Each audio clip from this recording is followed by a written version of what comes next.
poseł Franz Bogovič z grupy EPP. Bardzo proszę. Zagotavljanje novih delovnih mest je najboljši odgovor na današnje stiske ljudi. Prazne, neuresničljive obljube nekaterih politikov pred volitvami, ki so v nasprotju z osnovno ekonomsko logiko, ustvarjajo zgolj lažna upanja in nova razočaranja.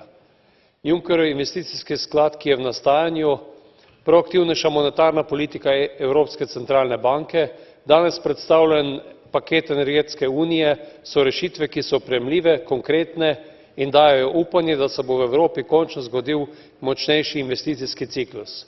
V kolikor se to ne zgodi, še posebno v državah z razvojnim zaostankom, ki nujno rabijo nov zagon, bodo naši državljani nad nami razočarani povsem enako, kot bodo nad nacionalnimi politiki, ki v predvolilnem času obljubljajo nemogoče in neizvedljive stvari. Zato apeliram na vas, kolegice in kolege, na Evropsko komisijo ter na predstavništvo držav v EU, da čim prej sprejmemo potrebne regulativne postopke, da bodo lahko države čim prej s kvalitetnimi projekti vstopile v obdobje gospodarske rasti. Hvala. I jako ostatni pan poseł László Tokes. Bardzo proszę.